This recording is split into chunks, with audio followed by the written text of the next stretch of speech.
দক্ষিণ দিনাজপুর জেলার বংশীহারি থানার অন্তর্গত খাড়িপাড়া ও বাগদুয়ার এলাকার এক নাবালক ছাত্র নিখোঁজ হয়ে যাওয়ায় এলাকায় চরম উদ্বেগ ও চাঞ্চল্যের সৃষ্টি হয়েছে। নিখোঁজ ছাত্রের নাম অরূপ মণ্ডল, বয়স ১৩ বছর। সে গাঙ্গুরিয়া হাই স্কুলে ষষ্ঠ শ্রেণীর ছাত্র। তার বাবার নাম অমর মণ্ডল।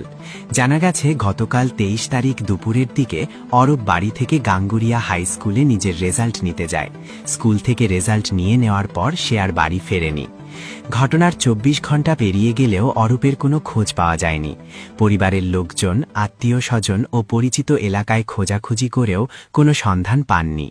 এতে পরিবারে নেমে এসেছে গভীর উৎকণ্ঠা ও কান্নার রোল। পরিবারের পক্ষ থেকে সকলের কাছে অনুরোধ, যদি কেউ অরূপ মণ্ডল সম্পর্কে কোনো তথ্য জানতে পারেন তাহলে অনুগ্রহ করে নিকটবর্তী থানায় বা পরিবারের সঙ্গে যোগাযোগ করার জন্য বিশেষভাবে অনুরোধ জানানো হচ্ছে। এই ঘটনাকে কেন্দ্র করে খাড়িপাড়া ও আশপাশের এলাকায় ব্যাপক চাঞ্চল্য ছড়িয়েছে।